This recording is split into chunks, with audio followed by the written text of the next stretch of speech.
Bonjour à tous et bienvenue dans cette nouvelle vidéo. Alors comme je l'avais annoncé, la pratique pour la réalisation de l'assemblage ici à trait de Jupiter.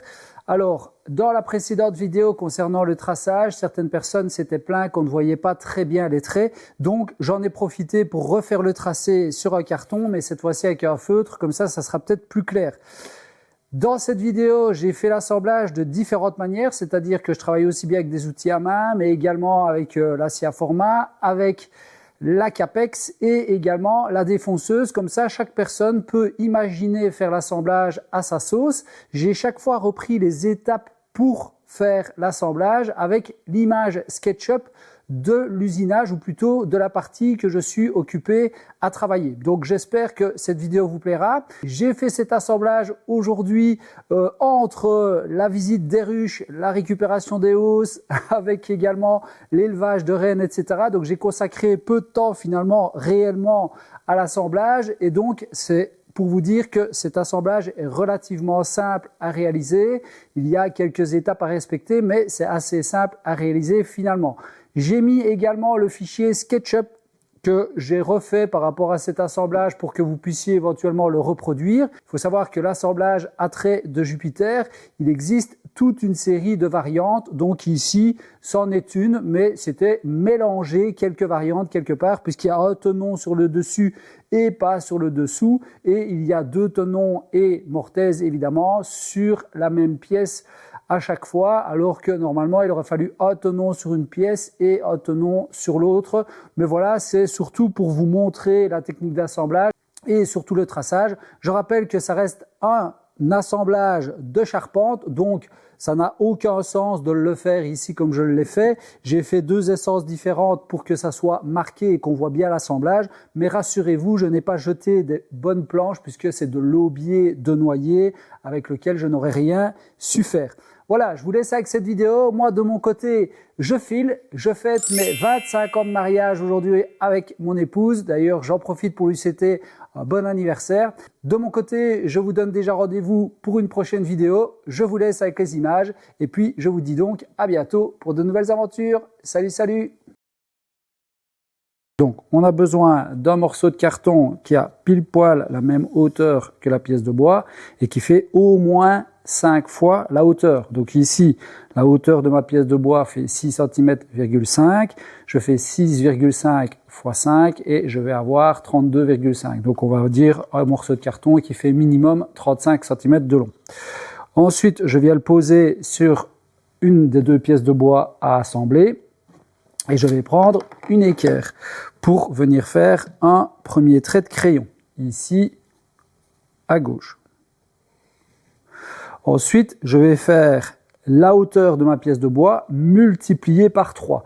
Donc 6,5 x 3, ça fait 19,5. Donc je vais faire ici avec mon mètre, je vais tracer, donc je vais peut-être le mettre face à vous, comme ça vous verrez, 19,5.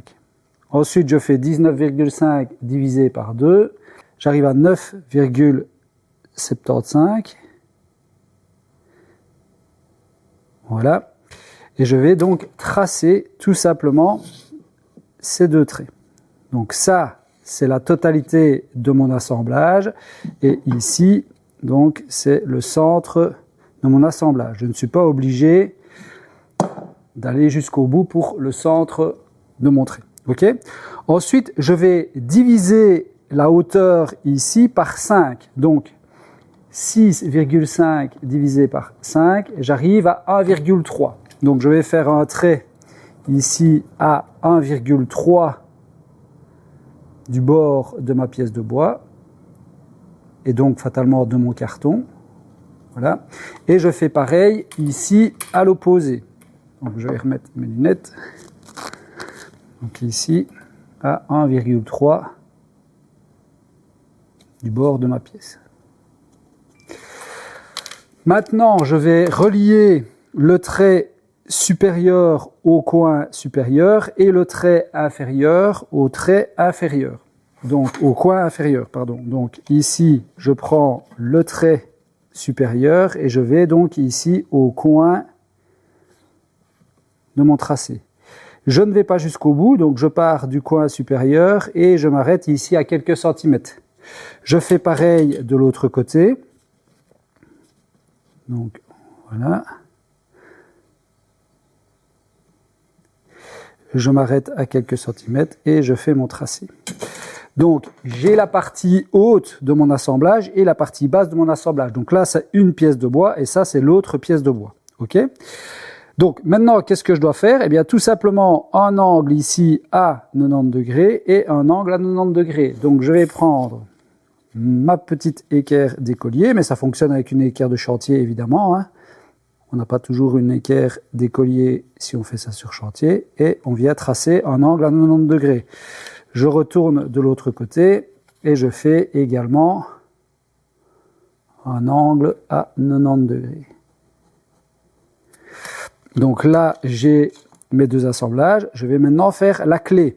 Pour faire la clé, je remesure donc ici ma hauteur du biais, donc qui fait 1,5 cm, ce qui va faire la largeur de ma clé. Donc je vais faire, dans ce cas-ci, 1,5 divisé par 2, ça fait 0,75, de part et d'autre de mon trait. Je vais d'abord commencer par le trait supérieur.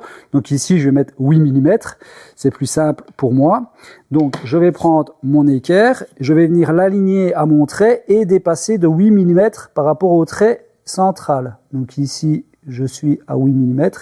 Et je fais donc un trait à 90 degrés. Donc, voilà, 8 mm. Et je fais pareil de l'autre côté en m'assurant bien d'être sur le trait inférieur. Pour m'assurer de centrer le trait, en fait. Donc que ma clé soit centrée. Si j'avais fait 8 mm ici, ou j'avais fait 8 mm et 8 mm, en fait, mes deux assemblages n'auraient pas été centrés. Donc là, j'ai ma clé. Et toute cette partie-là disparaît. Donc là, je vais devoir couper mon carton. OK ? Et je vais conserver la partie basse pour tracer mes deux pièces de bois. Donc certaines personnes m'ont demandé pourquoi est-ce que tu ne traces pas sur ta pièce de bois ? Ben, si je trace directement sur ma pièce de bois, en fait, je vais devoir retracer également sur la seconde pièce de bois, avec le risque évidemment de reporter une erreur. Donc en utilisant un seul carton, donc cette partie-là et cette partie-là sont identiques. Donc en retournant mon carton sur l'autre pièce de bois, je vais avoir l'assemblage miroir de la partie basse. Donc je coupe ça et je vous le présente. Voilà, donc je conserve cette partie ici. Je peux couper ici grossièrement. Donc on est bien d'accord que j'ai retiré donc la partie opposée. Mais cette fois-ci sans la clé. Comme ça, je vais tracer et cette partie ici qui est hachurée, eh bien, sera reportée sur les deux pièces. Donc, je vais venir prendre ma pièce de bois et je vais venir aligner tout simplement ma pièce de bois comme ceci. Enfin, mon carton à ma pièce de bois. Donc, je dois être bien aligné ici et bien aligné au-dessus. Une fois qu'elle est installée, là par contre, je vais le faire au crayon pour être plus précis.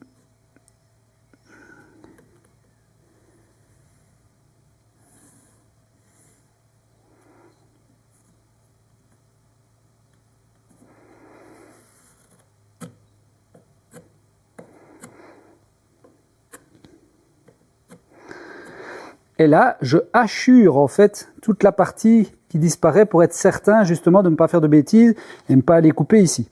Donc là, j'ai ma première partie. Donc comme je disais maintenant, je retourne et je retourne mon carton. Et donc, on doit voir ici que mes deux traits doivent être parfaitement alignés. Je suis en miroir. Donc qu'est-ce que je fais? Je retrace.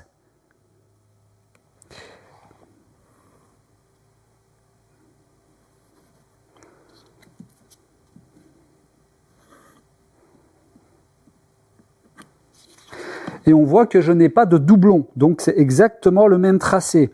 Étant donné que j'ai retourné, qu'est-ce qu'on voit? On voit donc que ma clé est dessinée. Donc si je vais me remettre ici et que je trace, là je ne l'ai pas fait volontairement, mais si je viens tracer ici, on voit donc ma clé qui va venir s'installer. Donc c'est l'espace qu'il va y avoir entre les deux pièces. Mais on va le voir justement dans la pratique. Donc ça j'efface. Donc maintenant, qu'est-ce que je dois faire? Eh bien couper cette partie-là sur la première pièce. Mais par contre, je vais tracer donc ma deuxième pièce en regardant où je veux faire mon assemblage. Donc ici, je vais le faire ici. Voilà. Je retourne ma pièce et je vais faire mon tracé. Alors vous ne verrez rien parce que c'est en noir.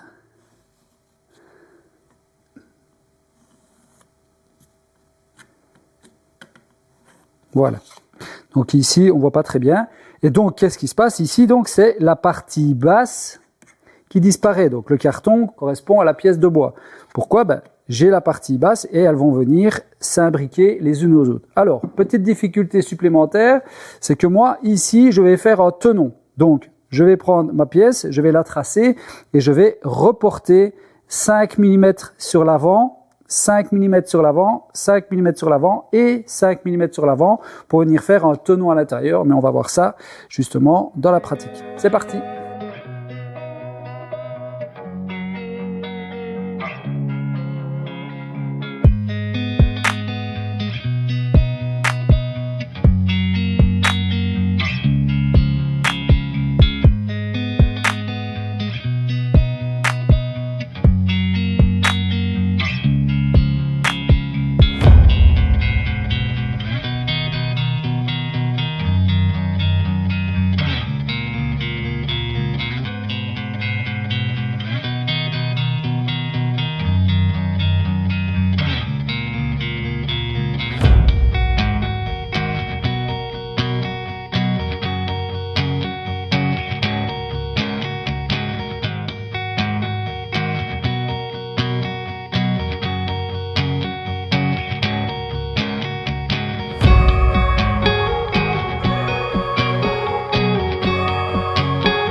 Alors une petite astuce ici, comme vous avez vu, j'ai coupé en fait mon sifflet et la lame 1 n'est pas adaptée et 2 elle est probablement désaffûtée. Donc comme on peut voir, non seulement ça a brûlé, mais le champ ici du sifflet n'est pas parfaitement d'équerre. Par contre, je sais que l'entame, c'est-à-dire l'arête supérieure de mon sifflet, elle est parfaitement plane. Donc, qu'est-ce que je vais faire?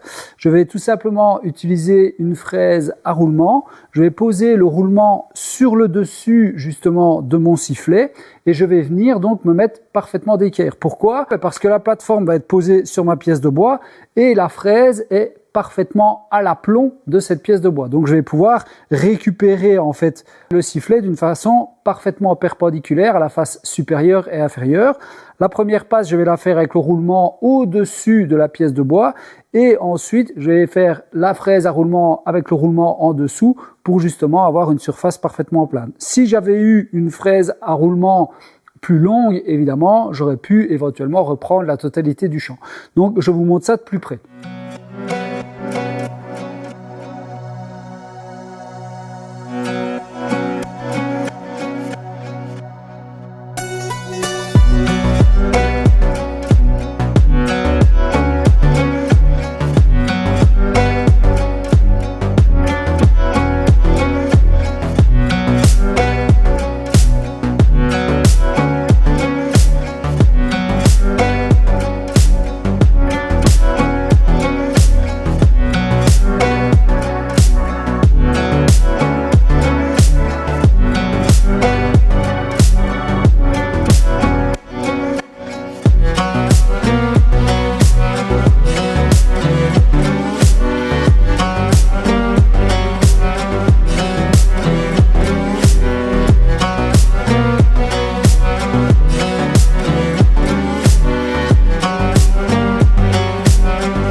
Donc pour faire la petite entaille ici en dessous, on a deux possibilités, on en a même bien plus évidemment, on peut le faire au ciseau à bois, donc avec la scie à main, on peut le faire à la défonceuse, on peut le faire avec une scie à onglet en inclinant comme vous pouvez voir et faire quelques entailles en réglant à chaque fois la hauteur. Mais il y a aussi une autre possibilité pour les personnes qui veulent faire ce type d'assemblage en amusement entre guillemets dans leur atelier et qui auraient une scie sous table ou une scie à format, c'est de récupérer en fait la chute puisqu'on a l'angle inverse et on va pouvoir venir la poser comme ceci, utiliser la partie longue et on sera en fait parallèle. Donc la partie inférieure de ma coupe sera parallèle à la table, donc de la scie sous table ou de la scie à format. C'est d'ailleurs ce que je vais faire pour que vous voyez un petit peu comment ça fonctionne. Donc, comme je le disais, ici on a la pièce qui est l'angle inverse évidemment, hein, d'accord? Donc on était comme ceci évidemment. Donc je viens le positionner comme ceci.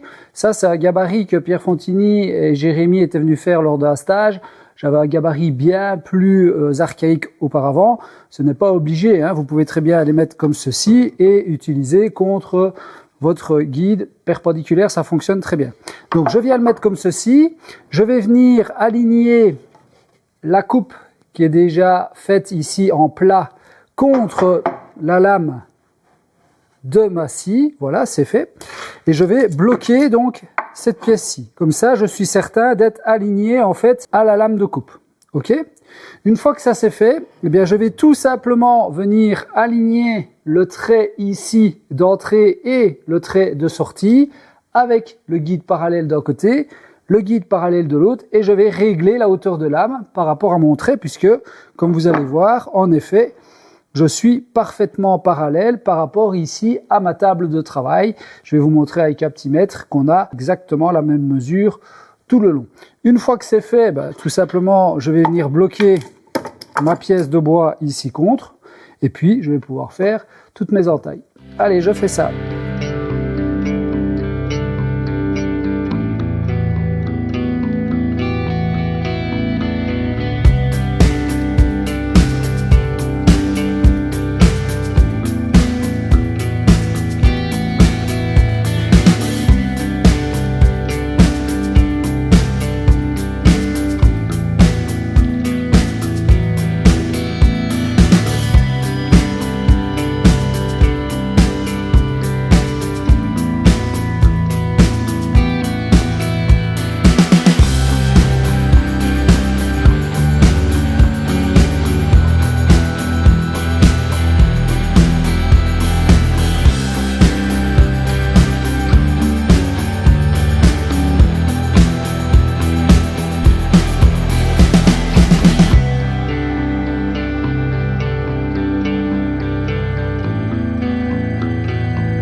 Donc voilà, la partie mortaise est ajustée, comme vous avez vu avec le petit morceau de carton qui rentre dedans. Et maintenant, je viens vérifier justement si le tracé que j'ai fait avec mon carton sur la pièce avec les tenons, donc la pièce mâle, était correctement tracée et surtout, est-ce que j'ai respecté les cotes sur cette pièce-ci. Comme vous pouvez voir sur les images, je suis vraiment nickel, donc j'ai travaillé proprement. Alors évidemment, certaines personnes diront oui avec les machines, etc. Mais chacun fait les assemblages avec l'outillage qu'il a à sa disposition. On peut le faire à la main si on veut pour le plaisir, mais quand on est sur chantier, malheureusement, déjà, on n'a même pas ni une scie à format. On peut avoir une scie anglaise, scie circulaire ou défonceuse. Donc maintenant, d'ailleurs, le deuxième assemblage, je vais le faire quasiment, principalement à la défonceuse, comme si finalement j'étais sur chantier et avec ma scie circulaire. Allez, c'est parti!